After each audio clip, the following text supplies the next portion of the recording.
I never thought I'd be the kind of guy who would end up pouring his life out on the internet. But lately I've realized I don't really have anyone left to talk to. My name doesn't matter. I'm 35. I've been married for 8 years. Together with my wife for almost 11. We met when we were broke, tired, and dreaming about things we couldn't afford yet. Back then, she used to tell me I was her safe place, that I made her feel protected, that she trusted me more than anyone. I built my entire adult life around that idea. I worked overtime, turned down trips, missed birthdays, missed nights out with friends, all so we could have a house, savings, stability. And for a long time, I thought it was worth it. We weren't flashy. We weren't posting couple goals on social media. But we were solid. Or at least, that's what I told myself. About a year ago, things started to feel off. Not dramatic.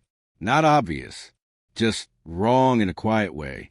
She stopped waiting for me to come home. Stopped leaving notes in my lunchbox. Stopped asking if I got home safe.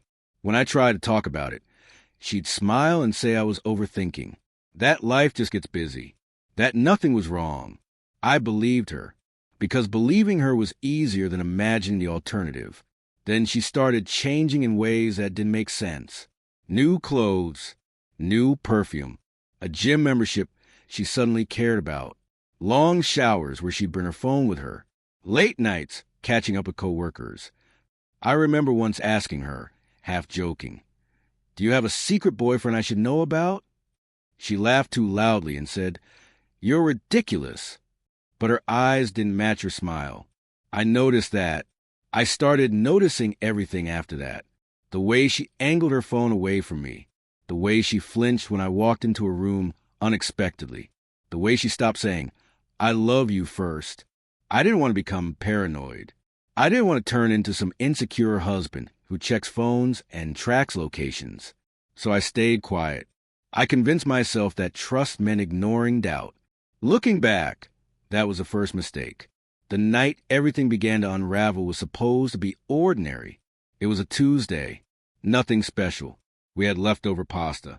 Watched half an episode of some show we weren't really paying attention to. She said she was tired and went to bed early. I stayed up answering emails. Around midnight, her phone started vibrating on the coffee table. Over and over. She'd forgotten it downstairs. That almost never happened. I tried to ignore it. I really did. But after the 5th notification in 2 minutes, my chest started tightening. I glanced at the screen. No name. Just a contact saved as R. One message preview popped up. I can't stop thinking about last night. My hands started shaking. I told myself there was a logical explanation. A coworker. A joke. Something harmless. I picked up the phone, intending to just hand it to her upstairs. But another message came through before I moved. "I wish you were here instead of him." That's when I knew. I stood there in my living room, in my socks, in my quiet house, feeling like someone had ripped the floor out from under me. I didn't go upstairs right away. I sat on the couch with her phone in my hands, staring at the screen like it might explode. Part of me still hoped I was wrong, that I misunderstood, that it was some weird misunderstanding. I unlocked it without thinking. Same password she'd used for years. Our anniversary date. The irony almost made me laugh. The messages were worse than I imagined. Months of conversations. Hotel plans. Complaints about me. Jokes about how clueless I was. Voice notes where she whispered that she loved him. Pictures she had never sent to me. Not once. My heart felt like it was being crushed slowly, deliberately. I scrolled until my vision blurred. Until my stomach hurt. Until I couldn't breathe properly. This wasn't a mistake. This wasn't a slip. This was a whole second life. When I finally went upstairs, she was pretending to sleep. I stood at the edge of the bed for a long time, just looking at her. At the person I trusted with everything. At the person who knew my fears, my insecurities, my childhood stories. I whispered her name. She opened her eyes and immediately saw the phone in my hand. Her face changed. Not to guilt, to panic. "Why do you have that?" she asked. I didn't raise my voice. I didn't yell. I just said, "Who is R?" She sat fast, grabbing the blanket around her, Why are you going to my phone? That was her first response. Not denial, not apology, anger, accusation. Like I was the one who had crossed a line. I asked again, who is he? She looked away and said, it's not what you think. And somehow, that hurt more than if she had just admitted everything right then. She kept repeating, it's not what you think, like it was some kind of magic phrase that could erase everything I had just read. I asked her to explain. Calmly, slowly. I was still in shock, still hoping there was some version of reality where I wasn't living a nightmare.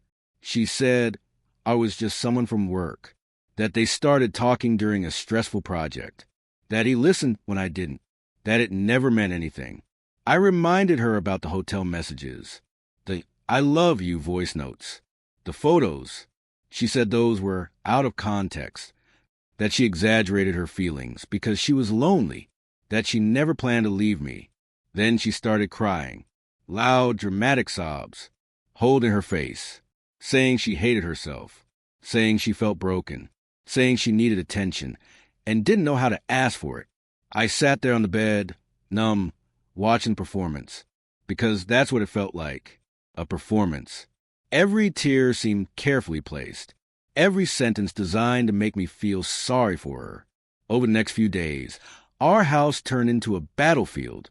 One moment she was apologizing, promising therapy, swearing she'd cut him off forever. The next moment she was cold, distant, irritated that I wouldn't let it go. She told me I was making her feel like a criminal, that my constant questions were suffocating her, that if I kept acting this way, I would push her away. The irony almost killed me. She had already pushed herself away.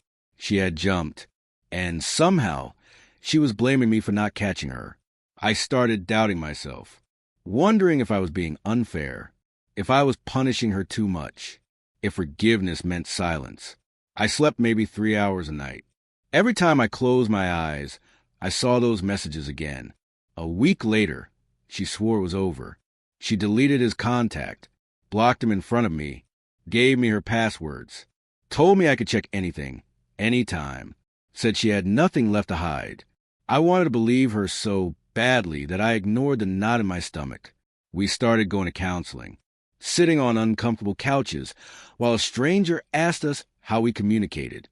She cried in every session, talked about feeling neglected, about losing herself in marriage, about how guilty she felt. The therapist looked at me like I was supposed to respond with empathy. So I did. I said I wanted to rebuild trust, that I still loved her, that I was willing to work. Inside, I was terrified. Terrified that I was making the biggest mistake of my life. Terrified of being alone. Terrified of starting over at 35. 2 months passed. Things looked better on the surface. We went on dates, posted smiling photos, took a weekend trip. She held my hand again, said, I love you again, but something felt fake, like a movie set, pretty from a distance, hollow up close. She still guarded her phone, still took long walks, still sat in her car after work.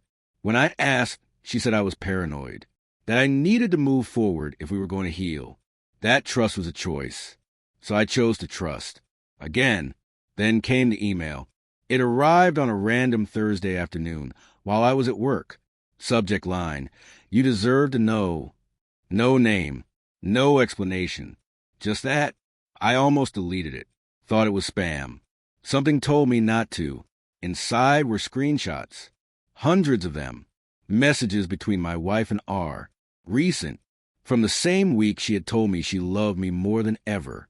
Hotel bookings, photos of them together, her telling him she was only staying with me because it was easier, that she was waiting for him to be ready, that I was a good guy but not the one.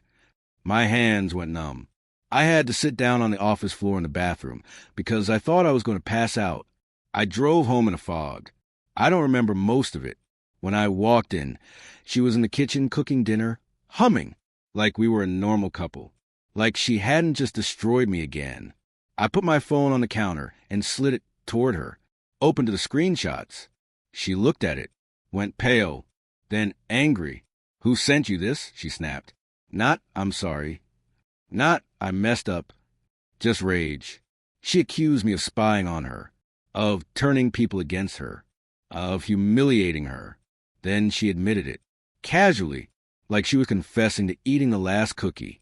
I never really stopped, she said. I didn't know how. That was the moment something inside me cracked for good. After she said, I never really stopped, I didn't react the way I thought I would. No screaming, no throwing things, no dramatic exit. I just felt empty, like someone had unplugged me. I sat down at the kitchen table and stared at my hands. They were shaking so badly I had to press them together. She kept talking, explaining, justifying, saying she was confused, that she loved us both in different ways, that she didn't want to hurt anyone, that she felt trapped. I barely heard it. All I could think was, she watched me suffer for months and kept going anyway. She watched me try, cry, beg, and she lied straight to my face. When I finally looked up at her, I asked one question. Did you ever plan to tell me? She hesitated. That hesitation was the answer. She said, I didn't want to lose you. I laughed, a dry, broken laugh. You already did, I said. She started crying again, said she'd end it for real this time, said she'd do anything. Therapy, quitting her job, changing her number, moving cities, anything. For the first time, I didn't feel hope. I felt tired. For the next few weeks, I lived like a ghost. Went to work, came home, ate whatever was nearby, slept on the couch. She tried to act like the perfect wife. Cooking, cleaning, leaving notes, buying gifts, initiating intimacy. It felt wrong, like she was following a script, like she was trying to earn forgiveness with performances. I couldn't touch her without remembering someone else's hands on her. I couldn't kiss her without thinking about her whispering, I love you, to another man. Sometimes I'd wake up in the middle of the night and realize she was texting under the blanket. When I'd ask, she'd say it was just scrolling. I stopped believing anything she said. I started checking things again. Emails, records, locations. And every time I found something new, a deleted message, a hidden app, a call she forgot to erase. It was like trying to rebuild a house while someone kept setting it on fire. One night, I finally broke. I asked her, why me? Not angrily. Honestly, why stay if you don't want me? She looked at me and said something I'll never forget. Because you're safe. That was it. Not love, not loyalty, safety, stability, money, comfort. I was her backup plan, her emotional insurance policy, the person she'd fall back on when her fantasy didn't work out. I went into the bathroom and threw up. When I came back, she was sitting on the bed scrolling through her phone like nothing happened. Then came another twist. R's wife contacted me. Again, this time with more information. He had never planned to leave his family. Ever. He had told my wife that. Promised her things. Then laughed about it with his friends. Used her, just like she used me. The messages showed him calling her desperate. Naive. Easy. I almost felt sorry for her. Almost. When I showed her, she collapsed, screaming, crying, saying he ruined her life, saying she gave up everything for nothing. I wanted to scream, you ruined it yourself. But I didn't. I just watched. That was when I realized something terrifying. I wasn't angry anymore. I wasn't jealous. I wasn't even sad in the same way. I was detached, like I was watching someone else's marriage fall apart. That scared me more than anything, because it meant I was already gone. After I realized I was emotionally gone, things started to change inside me in ways I didn't expect. I stopped checking her phone, stopped asking questions, stopped caring where she went or who she talked to. At first, she seemed relieved, like she thought, finally I had calmed down. She started acting more relaxed, going out more, laughing more, posting selfies again. Meanwhile, I was quietly preparing myself for a life without her. I began putting money into a separate account. I gathered documents, passport, birth certificate, marriage papers, things I never thought I'd need to organize like this. At night, I lay on the couch staring at the ceiling, imagining living alone, Imagining waking up without anxiety, without wondering who she was texting, without waiting for the next lie. It felt terrifying and strangely peaceful at the same time. One evening, she noticed a distance. She asked me why I seemed checked out. I told her the truth. I said I didn't feel connected to her anymore, that I didn't trust her, that every time she touched me, I remembered everything. She got defensive immediately, said I was holding the past against her, said I promised to forgive, said I was punishing her forever. Then she said something that shocked me. Maybe we should just open the marriage. Like it was a reasonable solution. Like years of betrayal could be fixed by adding more people to the mess. I stared at her in disbelief. She explained that monogamy was too limiting, that she needed freedom, that I was too emotional. In that moment, I finally understood. She wasn't sorry for cheating. She was sorry she got caught. That night, I packed a small bag and went to stay with my friend. I didn't announce it, didn't argue, just left. She texted me nonstop. Apologies, accusations, begging, threats, all in one night. I didn't reply. For the first time in months, I slept deeply. Living apart changed everything. The silence in my friend's apartment felt different. Not heavy, not scary, just quiet. I started thinking clearly again. Started eating properly. Started going for walks. Talking to people. Laughing sometimes. I realized how tense I'd been for so long that I forgot what normal felt like. She kept calling, crying, promising change again, saying she'd quit her job, move, do therapy seriously, delete social media. Whatever I wanted, I listened calmly. Then I said I needed space. She accused me of abandoning her, of being selfish, of giving up too easily. But I wasn't giving up. I was choosing myself for the first time. 2 weeks later, I went back to the house to talk, face to face. No yelling, no drama, just honesty. I told her I wanted a separation.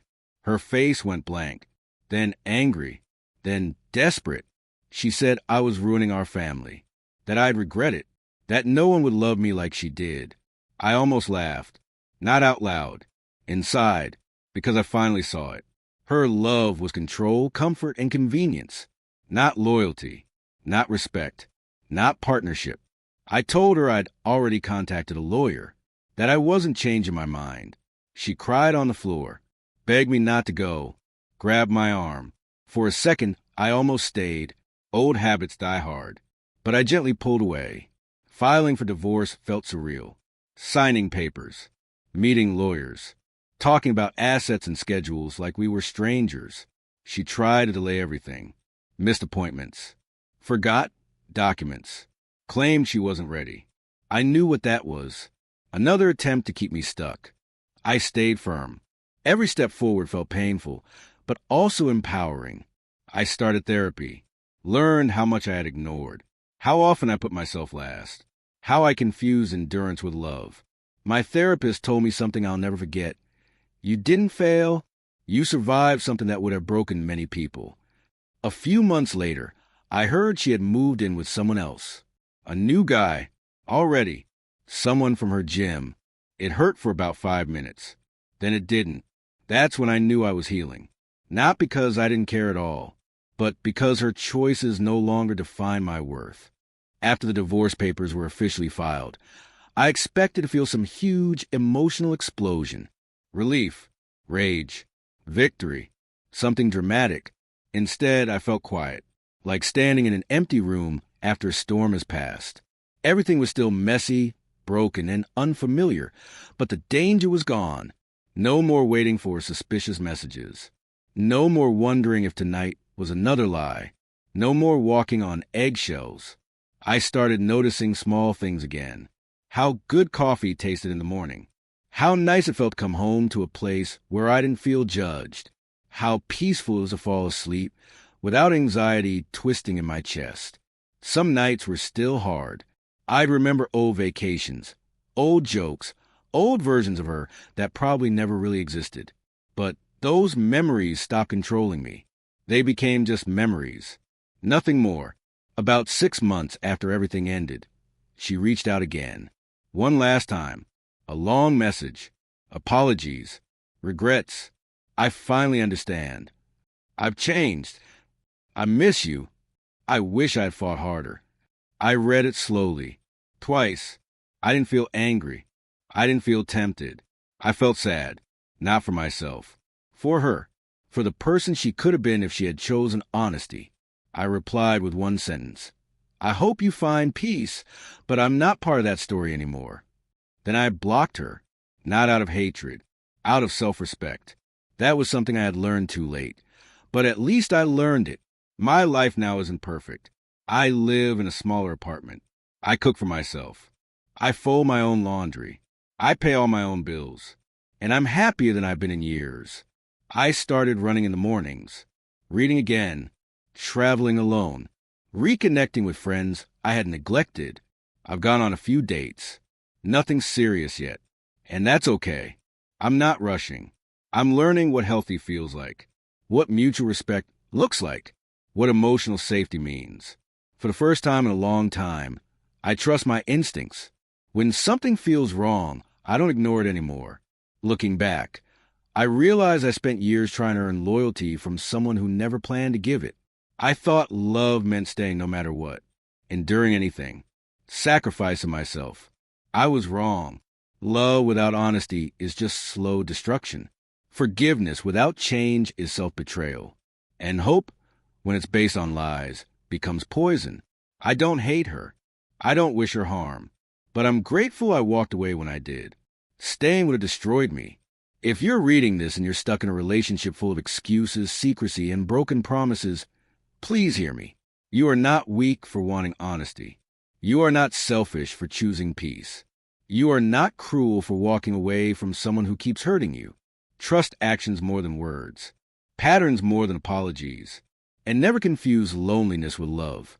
Sometimes the bravest thing you can do is leave, and sometimes leaving is how you finally come home to yourself.